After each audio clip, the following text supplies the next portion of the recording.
আপোনালোকে এঠাইত সুন্দৰকৈ বহি লওক, মাৰ্জিত সাজপাৰ লাগিব, ভিডিঅ'টো অন কৰি বহক আৰু এঠাইত বহি ল'ব। এটা ইণ্টাৰনেশ্যনেল প্লেটফৰ্মত আপোনালোকে কাম কৰা এটা সুবিধা ল'ব পাৰিব। ইণ্টাৰনেশ্যনেল চাওকচোন, তাকো ঘৰত থাকি, বাহিৰত নোযোৱাকৈ আপোনালোকে উপাৰ্জন কৰা এটা পথ মুকলি কৰি ল'ব পাৰিব। আমাৰ যেতিয়াই এণ্ড্ৰইড মোবাইল ওলাইছে তেতিয়াৰ পৰা আমি এণ্ড্ৰইড মোবাইল ব্যৱহাৰ কৰি আছোঁ। কেতিয়াবা উপাৰ্জন কৰা এটা পথ মুকলি কৰিব পাৰিছোঁনে? কোনোদিনাখনেই আমি উপাৰ্জন কৰা এটা পথ মুকলি কৰিব পৰা নাই।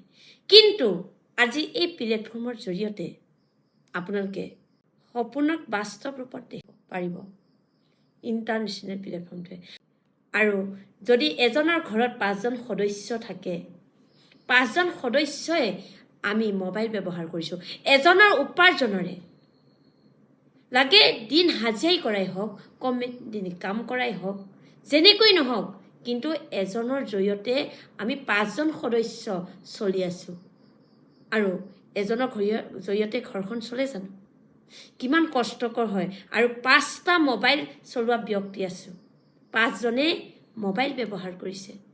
5টাৰ মোবাইলত এটা মোবাইলত 10,000কৈ হ'লেও তেখেত 50,000 টকাৰ মালিক।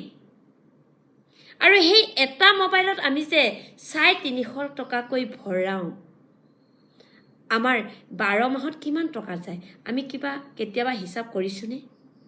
আমি কোনোদিন হিচাপ কৰা নাই। 5টা মোবাইলত কিমান হাজাৰ টকা যাব বছৰত? 21,000 টকা। চাওকচোন, আমি কাক ৰজা কৰিছোঁ? আমি কাৰোবাক ৰজা কৰিব পাৰি, আমি বেলেগক ৰজা কৰিছোঁ। আমাৰ টকা আহিছে জানো? আমি নানানটা এপছ ডাউনলোড কৰিছোঁ মোবাইলত। কোনোবাই আমাক শিকাইছে জানো?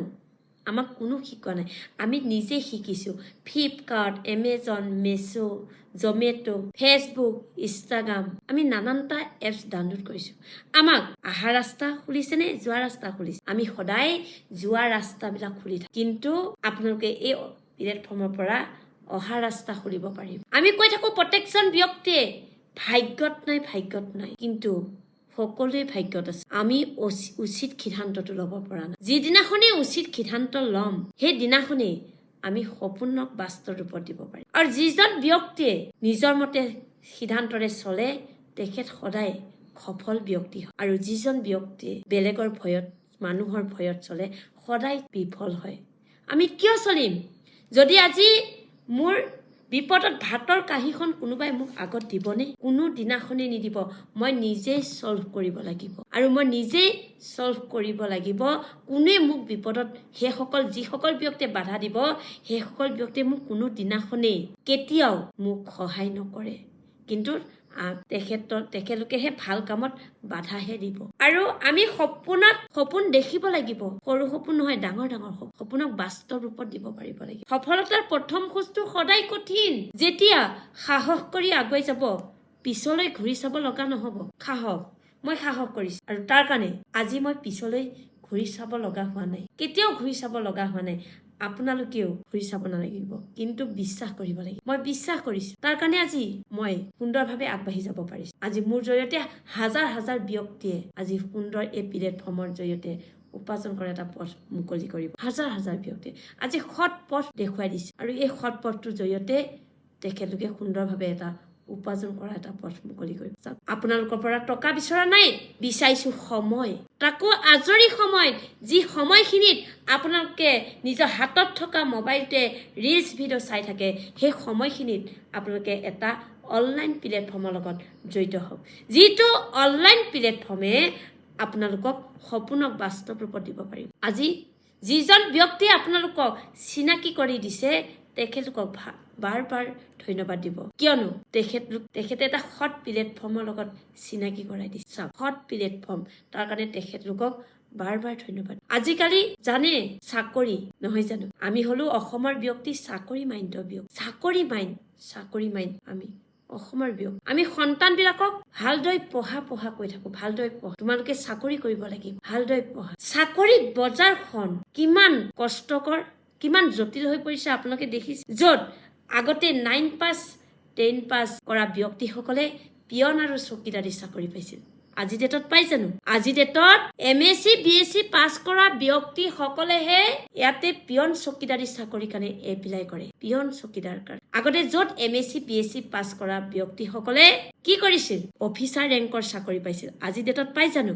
আজি ডেটত নাপায়। আজি ডেটত MSc BSc পাছ কৰা ব্যক্তি হলেও নহব, পাৰ্চেন্টেজ লাগিব। য'ত 10,000 পোষ্ট থাকে তাত আমি 10 লাখ 11 লাখ ব্যক্তি দিওঁ। কিমানে চাকৰি? 10,000 ব্যক্তিহে পায়। ভাগ্যত নাই নহয়। আজিকালি পাৰ্চেন্টেজ নাই ক'ব লাগিব। যাৰ পাৰ্চেন্টেজ বেছি সেইজন ব্যক্তিহে কিন্তু চাকৰি পায়। য'ত ইঞ্জিনিয়াৰ চাকৰি য'ত ইমান পঢ়াই শুনাই ইঞ্জিনিয়াৰ চাকৰি পালে বছৰত 1.5 কোটি টকাকৈ উপাৰ্জন কৰিছে, সেই ব্যক্তিসকলকে আঁতৰাই দিছে, চাকৰিৰ পৰা আঁতৰাই দিছে। কিহৰ কাৰণে? AI যুগ, AI আহি গৈছে। আৰু অলপ দিনৰ পিছত যিসকল ব্যক্তিয়ে পিয়ন চকীদাৰী চাকৰি কৰি আছে তেখেতলোকেও ঘৰতে থাকিব লাগিব, তেখেতলোকো চাকৰিৰ পৰা আঁতৰাব। আপোনালোকে আজি গুগলত চাৰ্চ কৰি চাব যে তেখেতলোকেও চাকৰি পৰা আঁতৰি, কিয়নো আজিকালি সকলোবিলাক ডিজিটেলি, আৰু ডিজিটেল হোৱা কাৰণে ডিজিটেলত কাম কৰা শিকিব লাগিব। ঘৰতে থাকি আপোনালোকে কাম কৰা শিকিব লাগিব, যিটো এণ্ড্ৰইড মড। যিয়ে নহওক মই সকলোকে নমস্কাৰ জনাইছো। মই দীপিকা ৰাজবংশীয়ে কৈছো মৰিগাঁওৰ পৰা। এই চিষ্টেমত মই চিনিয়ৰ মেনেজাৰ হিচাপে কাম কৰি আছো বিগত 4টা বছৰ ধৰি। আৰু মই এগৰাকী ঘৰ গৃহিণী, সাধাৰণ এগৰাকী ঘৰ গৃহিণী, য'ত মই আগতে কাপোৰ বৈ জীৱন নিৰ্বাহ কৰিছিলো। কাপোৰ বৈছিলো। সেই কাপোৰ বৈ থকা সময়তে এই যিটো প্লেটফৰ্মত যিজন ব্যক্তিয়ে মোক এই প্লেটফৰ্মটোৰ লগত চিনাকি কৰি দিছে, মই তেখেতক বাৰ ধন্যবাদ দিছো। য'ত কাপোৰ বৈ জীৱন নিৰ্বাহ কৰি আছো, কতো সন্মান নাছিল মোৰ। কাপোৰ বৈছিলো আৰু লগতে মই কাপোৰ ববলৈও মই দিনক দিনে নোৱাৰা হৈ আহিলো। কিয়? মই এনেকুৱা এটা মোৰ য'ত বেমাৰ, য'ত মানে শয্যাগতত পৰি থকা নিচিনাই হৈছিল। 2 বছৰমান মই শয্যাগতত পৰি আছিলো। শয্যাগতত পৰি মই কাপোৰ বব নোৱাৰা হৈ আছিল। কিয়নো এজনৰ জৰিয়তে ঘৰখন চলে জানো? বহুত কষ্ট পাইছিলো, ইমান কষ্ট পাইছিলো, সন্তানক পঢ়াবলৈ কষ্ট পাইছিলো। কিন্তু তেনে সময়তে মোক এই প্লেটফৰ্মৰ মোক চিনাকি কৰি দিছিল ওপৰৱালাৰ কৃপাত। চিনাকি কৰি দিলে। মই চিনাকি কৰাৰ পিছতে মই এই প্লেটফৰ্মত তাৎক্ষণিকভাৱে মই জড়িত হৈ পৰিল। কিয়নো য'ত এগৰাকী ব্যক্তি বিচনাত পৰি থকা ব্যক্তিগৰাকীক সদায় কোনে খুৱাব? আৰু ইয়াৰ এনেকুৱা এটা 1978ত জন্ম হোৱা প্লেটফৰ্ম এটাৰ লগত মোক চিনাকি কৰি দিছে।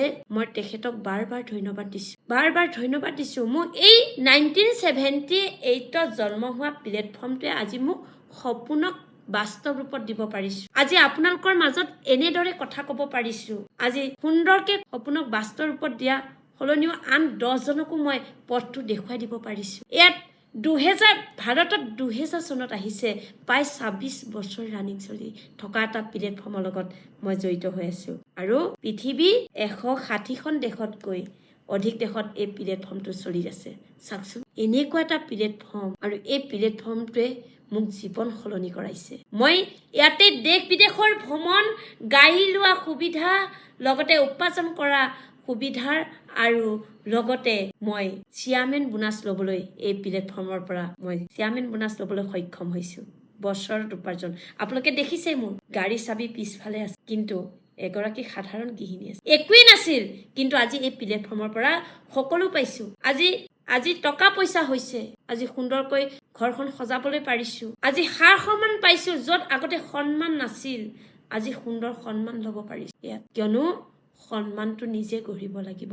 এনেকুৱা এটা প্লেটফৰ্মত মই আজি চিনাকি হৈ আজি সুন্দৰ সপোন পূৰণ কৰাৰ লগতে কোনো দিনাখনেই মই উৰাজাহাজত উঠি পোৱা নাছিলো। কিন্তু আজি এই প্লেটফৰ্মটোত আহি উৰাজাহাজত কিমান যে অহা যোৱা কৰিছো গমেই নাপাওঁ। আকৌ যাব, সকলোখিনি মই পাবলৈ সক্ষম হৈছো ইয়াত। আপোনালোকেও পাৰিব, কিন্তু নিজৰ ওপৰত বিশ্বাস, মই নিজক বিশ্বাস কৰিছো, তাৰ কাৰণে আগবাঢ়ি যাব পাৰিছো। মই এই প্লেটফৰ্মৰ প্ৰডাক্ট ব্যৱহাৰ কৰি আজি নতুন জীৱন পাবলৈ সক্ষম হৈছো। প্ৰডাক্ট যেনেকৈ আগতে মোৰ এনেকুৱা যে আছিল, মোৰ 8 বছৰৰ 17 চনত মোৰ এটা কিডনী ফেইল হৈ গৈছে। আৰু সেই কিডনী নহয়, মোৰ 2টা অংগ পেলাই দিব লগা হৈছে। আৰু আপোনালোকক আজি দবাই কথা কৈ আছো, এই প্লেটফৰ্মৰ প্ৰডাক্ট ব্যৱহাৰ কৰিছো মই। আৰু প্ৰডাক্ট ব্যৱহাৰ কৰি আজি দেশ বিদেশৰ ভ্ৰমণ, গাড়ী লোৱা সুবিধা, চেয়াৰমেন বনাছ সুবিধা, লগতে মাহিলী উপাৰ্জন কৰাও সুবিধা ল'ব পাৰিছোঁ। আমাৰ লগত আৰু এগৰাকী ব্যক্তি আছে য'ত মোৰ গৌৰৱ কৰোঁ, মৰিগাঁও এগৰাকী ঘৰগৃহিণী। তেখেতে নিজৰ হাজবেণ্ডে অটো চালক আছিল আৰু অটো চালক, কিন্তু নিজে এগৰাকী ঘৰগৃহিণী, গৰু চাই আছিলে, গৰু পুহিছিল। কিন্তু ভাবিছিল যে মোৰ মানুহজনে অটোখন চলাই খাব, অটোখন চলাই ঘৰখন চলাব, মই কেনেকৈ নিজৰ ইয়াতে মেকআপৰ বস্তু আনিব পাৰোঁ। আৰু তেখেতেও এটা এণ্ড্ৰইড মোবাইল ব্যৱহাৰ কৰিছে। তেখেতকো মই এই প্লেটফৰ্মটোৰ বিষয়ে জনাইছিলোঁ। আৰু তেখেতে নিজৰ হাজবেণ্ডক 7 ছিটাৰ আৰ্টিকা গাড়ী দিবলৈ সক্ষম হৈছে। আৰু এই প্লেটফৰ্মত আহি তেখেতে চিনিয়ৰ মেনেজাৰ, আৰু তেখেত চিনিয়ৰ মেনেজাৰ। আৰু এগৰাকী ব্যক্তি আছে মৰিগাঁও গৌৰৱ। তেখেত এগৰাকী টেইলাৰিঙৰ কাম কৰিছিল, য'ত টেইলাৰিঙৰ কাম কৰি আছিল। তাত টেইলাৰিঙৰ কাম কৰা মই বন্ধ কৰি দিলোঁ আৰু এই প্লেটফৰ্মটোৰ লগত মই চিনাকি কৰাই দিছিলোঁ।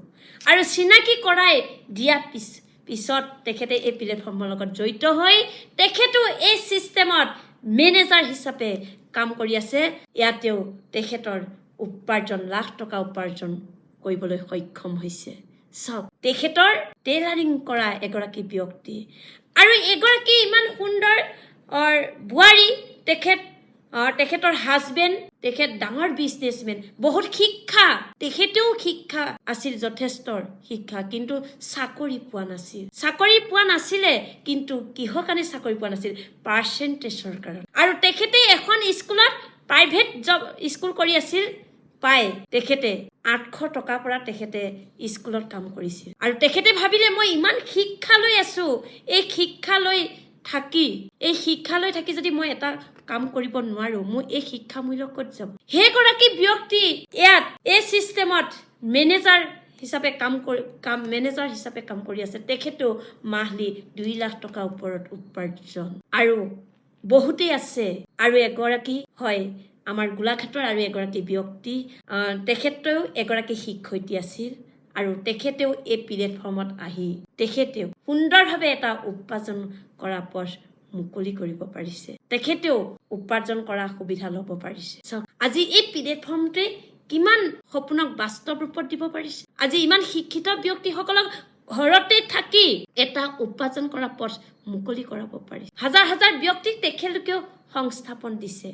যদিহে আপোনালোকে মনোগ্ৰাহী হয়, তেতিয়াহ'লে আপোনালোকে এই যিটো আমাৰ অনুষ্ঠান, আমাৰ জুম অনুষ্ঠান হয়, এই অনুষ্ঠানটো আপোনালোকে ভালদৰে জানিব, বুজিব পাৰিব ভিডিঅ'ৰ জৰিয়তে। আৰু ইয়াতে আপোনালোকে সুন্দৰকে বুজিব পাৰিব যে কেনেকৈ নিজৰ হাতত থকা মোবাইলটোৱে উপাৰ্জন কৰিব পাৰিব। আজিলৈ এৰিছোঁ, ধন্যবাদ।